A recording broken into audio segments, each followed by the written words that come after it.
But what the fuck, right? It's short, but it's cheap and comes with lots of fun extras, not unlike your mum. So let's just run with it and talk about the game. You can use traditional guns if you're boring and unlikable and people's eyes glaze over when you're talking to them and you're my dad, but sexy and exciting people, like your mum, can use the hookshot arm to fling the scenery at the enemies, fling themselves at the enemies, or fling enemies at enemies if you're romantic, and there's enough room for creativity to keep things schadenfreude-tastic. Psychonauts benefited from a very tight level design and story structure, but Brutal Legend is a sandbox, and sandboxes are by definition looser than your mum on a jet engine. I've got nothing against multiplayer as a concept, but you shouldn't try to make it carry a game because there are logistical problems. Me and my friends have enough trouble splitting the bill after pizza, and navigating labyrinths of lobbies and servers is rarely worth the effort when everyone would rather just stick Guitar Hero on. And joining random online games is like walking into an aviary full of nitrous oxide and trying to play Scrabble with the kookaburras while they stand around having sex with your mum. Good. I have a problem with driving games. I like them, but I'm terrible at them. It's the exact opposite to the problem I have with fellatio. It might be because I don't drive IRL because I work from home and live in the city and doubt I would find it easier to get around if I were 6 feet wide and constantly farting carbon monoxide. I don't know how your mum does it, but driving really fast speaks to something primal and instinctive in the human brain. The textures are low quality, the levels are dull, and the frame rate still somehow manages to chug like your mum at the bacon buffet. Oh, don't look at me like that. It's a slow release week. I picked up Red Faction Armageddon yonks ago when it came out, but then something more interesting came out, then another thing, and it kind of got lost in the shuffle for a while, like my wristwatch in your mum's cooch, which I suppose communicates right off the bat that I'm not exactly rolling around on the floor with Red Faction Armageddon, frantically pulling at its clothes, and the recurring motto of Kid Icarus is, was that it? Because the levels are short and the bosses go down faster than your mum in Richard Branson's passenger seat. Basically, it's about taking an educated guess as to which one is more likely to be a quick hacked-out puff of bunny flatulence that will come and go like a gentleman caller at your mum's house. It doesn't take too many upgrades for the standard human enemies to be threatening only to whoever has to shampoo the carpets. I ended up being able to chain lightning entire rooms to death halfway through the first racial slur, but it seems like every other enemy they throw at you can take damage like your mum takes cheap gin, followed by the entire room full of sailors that were buying it for her. So every time you try to spontaneously move in anything other than the 4 cardinal directions, you can practically hear a fan belt fly off the engine and wrap itself around someone's throat. So it's a good thing Star Trek doesn't call itself a shooter, although just like when I come around your mum's house for dinner, I'm still left wondering what exactly this mess before me is. Finally, once you're more familiar with your town layout than you are with your mum's house, and each day becomes a dull routine of pawning fish and birthday presents, anything that relieves the monotony becomes exciting. Destiny, what the fuck does Destiny do? Increase my ability to overhype next-gen shooters? Ha ha ha. Just call it dexterity, you pretentious twats. I know your mum said that you're special, but when she's alone she drinks to numb the guilt for the lies she has to tell. What the fuck are you doing in my house, viewer? Also, yes, I played it a little bit when it did come out, but for some reason I just wasn't grabbed. Lately though, I've been banging on about how game releases are drier than your mum after I cheated on her with your dad. It was annoying to have to flip to the character glossary every other dialogue because 90% of the named characters are from previous games, and listening to their conversation was like escorting a new girlfriend to her high school reunion, but I was only annoyed because this is the first time I've actually gotten somewhat into a Witcher game. Previous games left me kinda cold in the way those kinds of complex Western RPGs often do. I always feel paralysed by things that are too open, like your mum's legs. Part of that's the unique weapon system where rather than exploring to find weapon upgrades, you pick up bits of dead enemies and jam them in your gun until someone hits you and they all plop out again. There are health upgrades, but they're all about as hard to find as your mum on a nudist beach, like a meerkat waiting for his Uber driver, which is particularly annoying when you're on a timed mission. For some reason all the side quest runs and deliveries have timers like your mum's beachwear in that they're rather upsettingly tight. I know there's supposed to be a bit more challenge in the optional shit, but there's got to be some fucking middle ground. But don't panic, it's the sneaky kind of moral choice mechanic that creeps in so gradually you barely notice, like a beetle in a packet of licorice all sorts. But whether you're good or bad, you're always the kind of person who searches every cabinet in the kitchen and then eats 18 bananas in 5 seconds, like a video of your mum on fast forward. 3 things: Jack, fucking, and shit. Speaking of which, what's with all the fucking profanity? It's funny animal people pulling merry pranks on cartoonish fist-shaking villains in an upbeat sci-fi universe. Seems ideal, family-friendly fare, but everyone's effing like a sailor who showed up last for the queue outside your mum's house. Fly around the room for 5 minutes and kick you back to the deck building screen so you can try to figure out where you fucked this up. A slave to the swishy-wishy effects this game. Nothing moves unless it can fly around a bit first. Yes, I understand some of this is probably covering loading times, which is presumably why we have to stare at a Winamp visualization from the early 2000s for a minute before every combat, but it's a bit of a pace killer. So that's Hand of Fate. It's like finding your mum's vibrator as a kid. It's intriguing and you can have fun with it, but it's occasionally sticky in ways that probably aren't worth thinking about. What follows is a sort of Cliff's Notes version of Doom 2016, where we teleport around to some choice locations from the game, pursue some nondescript button-pressing objective, and more importantly, rip off enough demon todgers to at least partially satisfy your mum. But again, like it's into farts, because it's hard to keep an eye on what's going on in the distance. Less a problem while you're in a cramped dungeon, more of one once the game opens up and you have to start exploring large, confusingly laid out courtyards, or rather one large, confusingly laid out courtyard over and over again, because this is one of those games whose dev team is only big enough to get about 1/10 of the way towards satisfying your mum, and which could entirely fit in the back of my car given time and a hacksaw. Well, what do you want, Yarts? You're a scared little mouse. Fetching stuff is just about your only skill besides scurrying and adorable nose twitching. What were you expecting? Ornstein and Smog?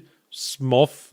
What were you expecting, Ornstein and your mum? Mosey on back to the start of this paragraph and note my usage of the phrase anything approaching a plot, because most of the time Outward doesn't so much approach a plot as hang around outside its house until somebody calls the police. The main point of the game is travelling. There's no fast travel, everything's spread out like your mum's legs at a farmer's market, but none of them have hit-scan weapons, so you just circle, strafe and shotgun, and if anything, fighting them is a lovely holiday, away from the twitchy zero-quarter hit-scan safari. I swear, increase the reaction time of the cultists by like half a second, and Blood's overall difficulty drops like your mum's nick is in the bathroom of a soup kitchen. In fact, the final boss of almost every area is a complete cop-out, generally too easy and often a gimmick boss, like the Dragon God, who looks terrifying and is the size of your mum's buffet plate, but is actually a proto-bed of chaos, and he's only harder than fighting a kitten in a blender because you have to press 2 buttons instead of 1. For one thing, it's nice that games can now instantly save your progress when you touch a save point without all that fucking around with double-decker bus memory cards, but when you've just lost 5 dudes because a helicopter enemy randomly decided they can see through smoke clouds now and want to kill yourself and retry the area, suddenly those insta-save points become fucking landmines. Oh, and we all know how much modern video game audiences love digging around in the trash like they're your mum at a speed dating event, only this is a roguelite with AAA graphics and financial backing, and as tends to be the case when AAA gets its cakey fingers into something that indie and retro circles have been playing with since Peter Molyneux still had all his own hair, they're acting like they fucking invented the concept. Why else would they name the game after it? Returnal, as in eternally returning. How droll. The brainstorming meeting that thought that one up must have gotten through enough donuts to conceal the entire contents of your mum's bedside cabinet. So yeah, it's more Subnautica with some bits bolted on, and maybe that's enough, but for fuck's sake, put autosave in your games. Yeah, we used to get by without it, but shit changes, you know? Your mum used to get by without a gastric band, but then the $5 footlong happened. Guess what? Blandest game of 2021 is a shooter. Double guess what? It's a World War II shooter. Possibly not the one you're thinking of, because while blandness hangs off of World War II shooters like nipple tassels on your mum when she's working nights, there's something absorbing about seeing a peaceful and orderly construction being slowly and inexorably destroyed by an ever-spreading, all-consuming chaos. I should take your mum to the buffet restaurant more often, with a bloom lighting system that looks like we washed our contact lenses in bleach. And then there's the creaky referential humour about the coronavirus and Elon Musk. And who the fuck makes jokes about furry conventions anymore? Why don't you take the piss out of Rebecca Black while you're at it?